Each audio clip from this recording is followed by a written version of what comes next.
Alors, ici, j'ai souhaité vous présenter un peu suivant les domaines, hein, suivant les secteurs, la répartition un peu des rôles, des postes. Alors, effectivement, vous allez voir que il faut lire ce tableau horizontalement et verticalement. C'est une matrice. Donc, en abscisse, on a les secteurs, et puis en ordonnée, on a les profils. Alors, quand on est dans le BTP, on aura sans doute besoin de chefs au projet, hein, des gestionnaires de projets, de grands projets, des ingénieurs de projets aussi. Et là, vous l'avez vu, c'est du bleu. C'est pour dire qu'en fait, le Primavera P6 standalone suffit largement pour faire face à ça. Quand vous êtes dans des projets d'infrastructure, hein, infrastructure, quand on parle de projets d'infrastructure, comprenez par là les projets de construction de ponts, de routes, des projets qui vont même parfois au-delà de nos frontières. Ah, les profils souvent demandés, c'est déjà hein, le PMO, un bureau de projet, avec un responsable de ce bureau, et qui peut, à lui, déjà se servir de la version standalone.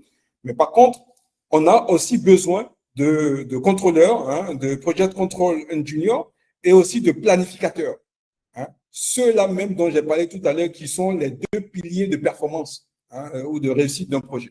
Donc là, on a besoin d'eux et pour les projets d'infrastructure, ils auront besoin, dans le cadre et pour l'entreprise pour laquelle ils travaillent, ils auront besoin effectivement de la version cloud pour pouvoir travailler avec les multiples utilisateurs qui vont être impliqués.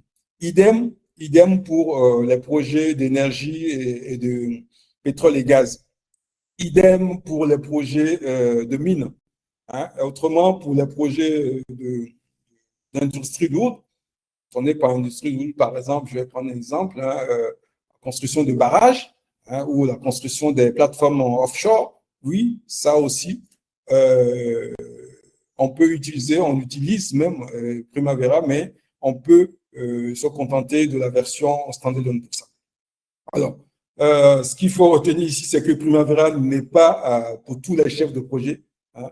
C'est un marché de niche à très haute valeur ajoutée et il faut se distinguer avec ça. Il faut vraiment se distinguer avec ça. En termes d'opportunités pour l'Afrique, oui, les besoins se multiplient. Hein, les besoins se multiplient.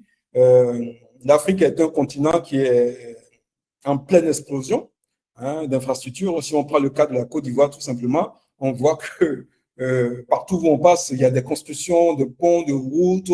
Bientôt, il va y avoir un métro en Côte d'Ivoire, à Bicanet. Donc, vous voyez, oui, il y a beaucoup de projets pour lesquels, oui, le standard P6 va s'imposer. Le standard P6 s'impose. Et d'ailleurs, ce sont les bailleurs de fonds qui l'imposent. Ce sont les bailleurs de fonds qui l'imposent. Hein, ils exigent, hein, typiquement la BAD, la Banque mondiale et autres, qui sont là, qui financent ces projets-là, hein, lancent des appels d'offres et exigent absolument hein, que le planning soit avec Primavera. Et du coup, dans les offres, hein, il précise très bien compétences requises un, un planificateur de P6 et aussi un contrôleur. D'accord. Donc, les secteurs, c'est toujours la même.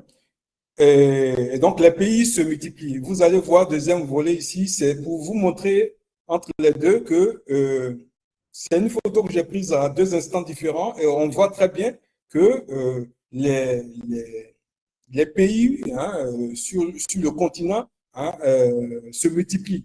On voit très bien maintenant que la Côte d'Ivoire hein, est dans le, aussi candidat et ça commence. Hein. Donc les projets qui sont financés par la Banque mondiale et surtout aussi la BAD qui est installée en Côte d'Ivoire exige de plus en plus hein, des connaissances, hein, des compétences, je dirais, en P6. Donc, vous voyez que les pays, par rapport à ce que je vous ai présenté ici, il y a de plus en plus de pays qui, qui adoptent cette solution-là. Donc, il ne faut pas rester en marche. faut pas rester en marge de cela. Les appels d'offres arrivent de plus en plus sur le marché et il faut s'équiper pour y faire face.